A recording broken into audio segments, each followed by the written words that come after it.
de 1DF1 qui est formé de Martin, Elliot, Gilles, Alix, Mathilde, Elodie et moi-même.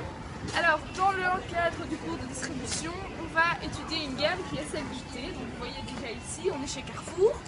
Le rayon est quand même assez important. Donc, on va étudier ça chez Carrefour, chez Deleuze et dans un petit magasin à proximité de l'école.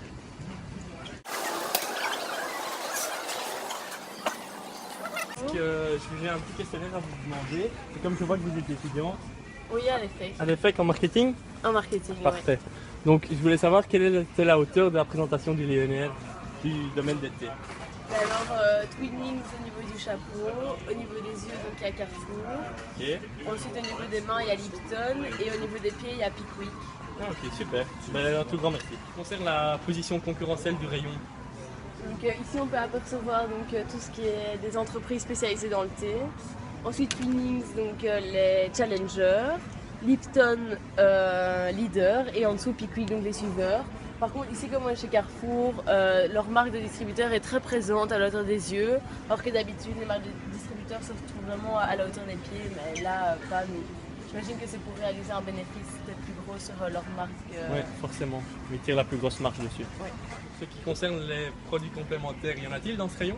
Non, malheureusement, il n'y a pas de produits complémentaires. Enfin, du moins, j'en ai pas vu. Il n'y a pas de sucre spécifique au thé. Il n'y a vraiment que des sachets de thé. Il n'y a rien d'autre. Ok, d'accord. Est-ce que vous avez aperçu des publicités dans le lieu de vente concernant les thés, que ce soit Lipton ou Pickwick ou quoi que ce Non. soit? J'ai vu aucune publicité, même pas de petits couponing comme il peut parfois y avoir dans les rayons, il n'y a rien. En regardant le rayon ici présent, quelle est l'implantation du linéaire? Mais on peut bien voir que toutes les marques sont présentées de manière horizontale sur chaque étagère, à l'exception de Lipton qui s'étale sur 4 étagères différentes, mais de manière pas très organisée. Donc il y a Lipton, puis il y a Pickwick à un moment, puis il y a de nouveau Pickwick, puis Lipton. Donc c'est pas tellement rangé, mais on peut les voir vraiment de manière horizontale sur chaque étagère. Et en ce qui concerne l'attraction du linéaire, est-ce qu'il y a des emballages qui ressortent plus pour vous ou ils sont tous au même niveau Mais clairement, ce qui est important, je trouve, c'est qu'on voit direct la composition des thés sur presque toutes les marques du linéaire. Mais ce qui ressort le plus pour moi, c'est Lipton avec sa boîte jaune, où je trouve qu'on a direct envie d'aller prendre le paquet et voir un peu, même si là il n'y a pas vraiment la composition sur le paquet, je trouve que c'est assez attirant. La couleur en fait me pousse à l'achat plus facilement que Twinings, alors que c'est peut-être, vu que c'est à la hauteur des chapeaux, limite c'est entre guillemets le leader, mais Lipton me tente plus. Ok, très bien. Dans le rayon, est-ce qu'on sait déduire quel est le facing, quelle est la marque la plus présente, la plus visuelle? Ben, clairement, pour moi, Lipton est le plus représenté dans le rayon, même si c'est pas toujours à la hauteur des yeux. C'est celui qui est sur le plus d'étagères représentées. Mais à mon avis, leur concurrent principal, c'est Twinings parce qu'il est aussi très fort représenté dans le linéaire. Maintenant, on se retrouve chez Deleuze et on peut se rendre compte que le linéaire est beaucoup plus petit. Donc, il fait seulement de là à ici et occupe seulement ça comme plage.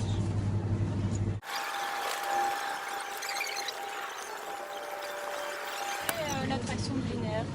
Donc on remarque bien que le rayon est un peu désordonné, il y a un peu tout qui est mis en vrac, mais il y a la nouvelle marque de Deleuze qui ressort assez bien, de par sa couleur noire, donc qui fait classe, et aussi la couleur jaune vif de Lipton, qui ressort bien, malgré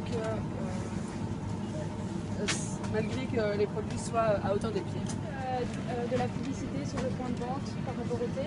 Alors on remarque bien que autour du rayon et dans le magasin, il n'y a aucune publicité concernant tous les thés. Où se situent les thés? Alors tous les thés se trouvent dans le rayon café et thé, juste en face de produits frais. Des produits complémentaires qui accompagnent le thé. Donc justement, il n'y a aucun produit complémentaire à tous ces thés. De la présentation du linéaire. Donc nous remarquons bien qu'à hauteur du chapeau, il n'y a pas du tout de produits concernant le thé. Ensuite à la hauteur des yeux, donc on a les produits de Deleuze, de Lipton et de Twinings. À la hauteur des mains, nous pouvons retrouver aussi des produits de chez Deleuze, bio et une autre sorte de thé. On a aussi les produits Lipton et Twinings. Et donc à la hauteur des pieds, on a quelques produits encore de Lipton qui sont assez flash de par leur couleur jaune. Et les produits 365. Quel est le type d'implantation du linéaire? Donc les télés chez Deleuze sont mis orientalement et par gamme. Donc on a les produits classe, les produits bio et les autres produits. Comme on a pu voir chez Carrefour, les produits Lipton sont mis de façon désordonnée, mais plus verticale, et ainsi que les produits Twinings.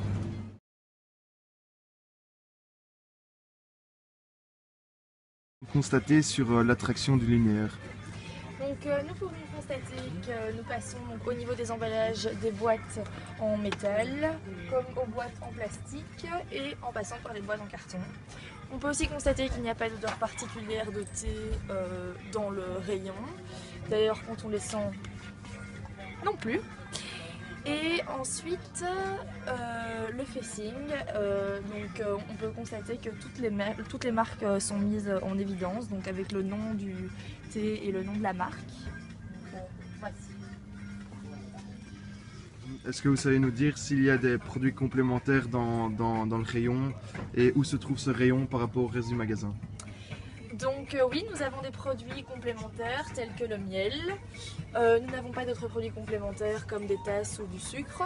Le rayon est situé entre les produits laitiers qui sont à ma gauche et les biscuits qui sont à ma droite. Et pour la publicité sur le lieu de vente, nous n'avons pas trouvé de publicité sur le lieu de vente. Pouvez-vous nous dire quelle est la marque la plus présente dans ce rayon? Eh bien, je vais vous dire la marque Cusmiti, car c'est la marque qui occupe le plus grand linéaire, donc qui a des produits à chaque étage et avec leurs couleurs bien variées et leurs différentes boîtes avec des formes et des couleurs différentes. Je trouve que c'est la plus visible. Également, vous nous décrire le linéaire ainsi que nous dire quels sont les leaders, challengers et suiveurs.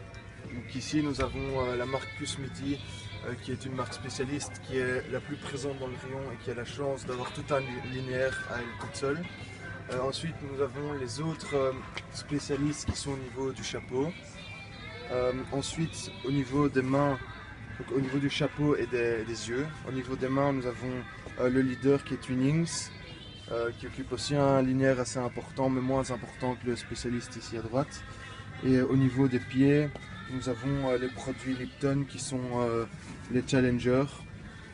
Et dans ce rayon, on ne retrouve pas spécialement de produits suiveurs car on est dans un magasin où il n'y a pas de marque de fabricant. Et donc on pourrait dire que les suiveurs sont les marques spécialistes. Quel est le type d'implantation des rayons? Alors on peut dire qu'en général, donc pour tout le rayon, il est plutôt horizontal puisque nous avons ici les leaders, les spécialistes et les challengers. Mais pour Cusmiti, c'est différent puisqu'il occupe un rayon de 2 mètres sur 1 mètre. Donc voilà, nous avons une exception pour Cusmiti qui est le spécialiste.